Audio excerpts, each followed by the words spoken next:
Jazakallahu anna khairan. Banyak sekali peristiwa di dalam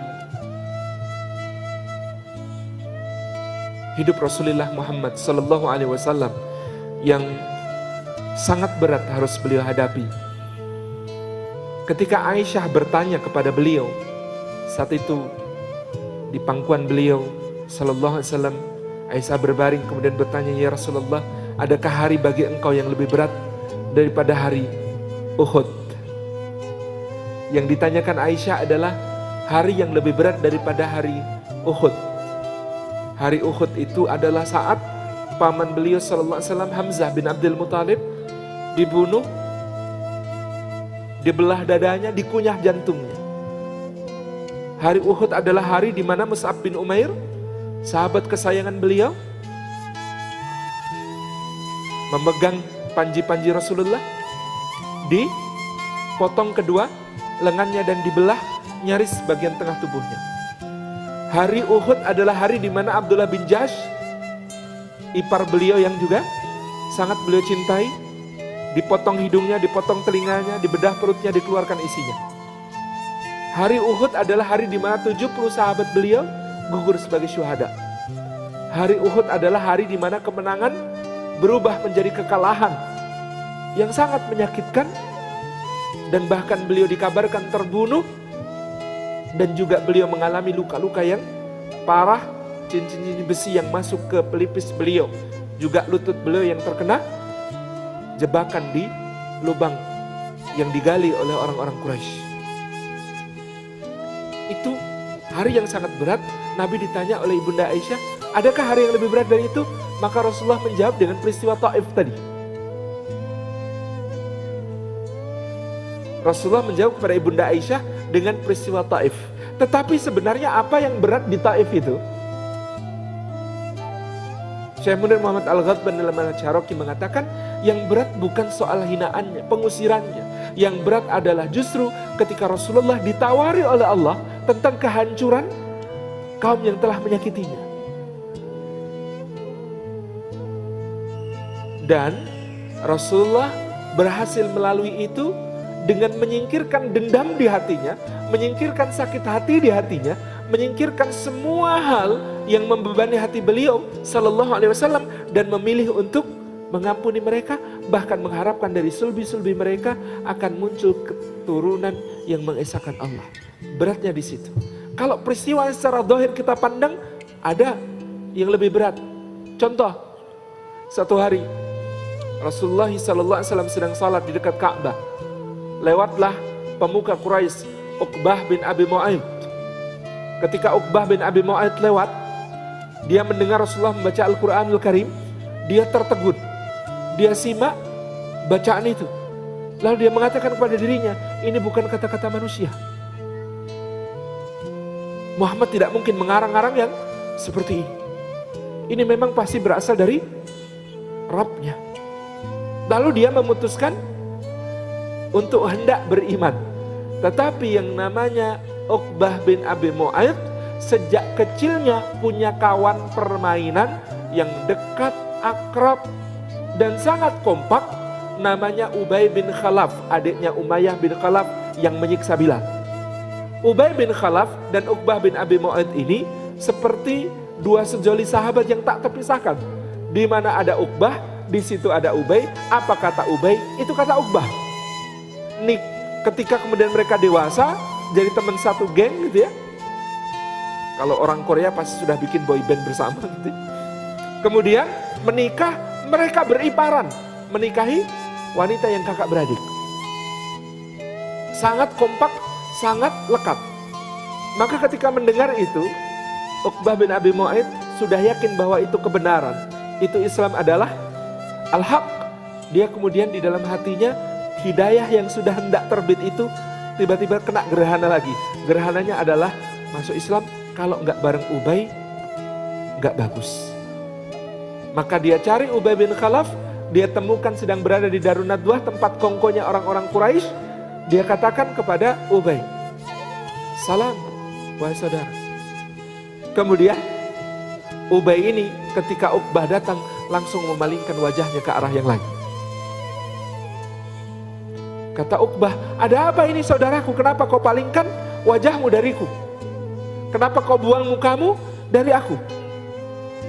Kata Ubay bin Khalaf, mulai hari ini wajahku haram bagi wajahmu. Kalimat yang lebih romantis daripada lo, gue, en. Iya ya? Mulai hari ini wajahku haram bagi wajahmu. Kagetlah Uqbah. Kenapa bisa begitu? Ada apa ini? Kau memutuskan persaudaraan denganku? Kata Ubay, karena kau baru saja menyimak Muhammad, mendengarkan kata-kata sihirnya, tertarik untuk mengikuti agamanya, mengkhianati nenek moyang kita. Kata Uqbah, begitu ucapan Ubay sangat negatif menanggapi Rasulullah Muhammad SAW, Uqbah guncang hatinya. Dia kemudian mengatakan, enggak kok, gitu. Kata Ubay, dusta engkau. Aku tahu. Engkau memang hendak mengikuti agama Muhammad. Lalu Uqbah menguatkan dengan bersumpah. Wallah, demi Allah, kata dia, enggak. Kata Ubay, buktikan kalau begitu. Kata Uqbah, apa yang harus kubuktikan? Ubay bin Khalaf mengatakan, lakukan sesuatu kepada Muhammad yang membuat hatiku ridha.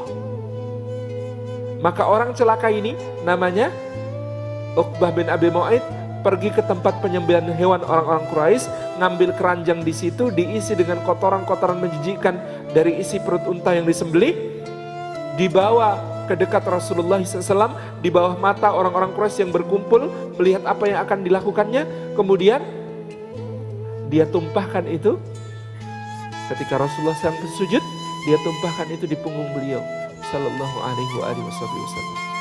Kemudian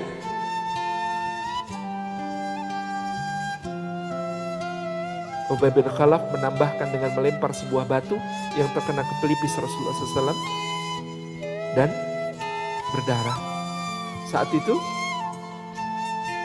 Ubay mengatakan, itu baru saudaraku, itu baru saudaraku.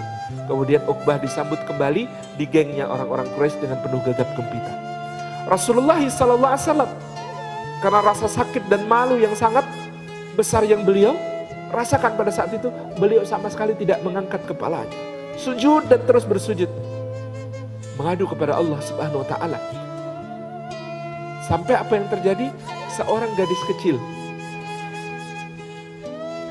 gadis kecil datang membawa sapu tangannya, mendekati Rasulullah SAW, kemudian membersihkan dengan air mata di pipinya, membersihkan punggung beliau sallallahu alaihi wasallam dari kotoran-kotoran itu sampai semuanya bersih. Kemudian dia persilahkan angkatnya untuk mengangkat kepala dari sujudnya. Dilihat darah pada wajah ayahandanya, dia tutup itu dengan sapu tangannya. Kemudian dia gandeng ayahandanya itu pulang. Di rumah dia bakar, sobekan ujung permadani, dia tempelkan ke luka itu supaya berhenti aliran darahnya. Setelah beliau rawat dan bersihkan luka ayahnya, gadis kecil ini, Fatimah binti Rasulullah SAW, kembali ke dekat Ka'bah dan kemudian dengan wajah memerah dan air mata mengalir, dia mengatakan, kalian memperlakukan orang yang paling mulia di antara kalian akhlaknya, yang kalian panggil sebagai Al-Amin dengan cara semacam ini. Demi Allah, Rabbnya tidak akan ridha atas hal yang seperti ini. Gadis pemberani ini dalam peristiwa ini yang telah membuat seorang pemuda yang juga lama tinggal di rumahnya pada hari itu kemudian telah ada di dalam sebuah perasaan yang terus dia rahasiakan sampai pernikahan mereka. Ali bin Abi Thalib radhiyallahu anhu. Jadi peristiwa ini saya kira gambaran kecil saja dari berbagai macam hal yang menyakitkan yang dialami oleh Rasulullah Muhammad SAW beserta keluarganya di tengah kezaliman-kezaliman orang-orang Quraisy. Kita melihat itu, mengambil ibrah, juga ibrah dari Uqbah dan Ubay tadi. Hati-hati sama teman. Ada teman yang bukan ngajak ke surga. Ada teman yang dekat dengannya bukan menambah kedekatan kepada Allah, tapi menjauhkan. Ada teman yang bersamanya lebih banyak sia-sianya atau bahkan maksiatnya dibandingkan ketaatan kepada Allah. Pada hubungan yang semacam itu, hubungannya harus ditata ulang menjadi aku mencintaimu karena Allah dengan cara yang diridhai Allah dalam rangka mencari ridha Allah. Hanya dengan itu kita selamat dari hubungan pertemanan yang berbahaya ini. Demikian.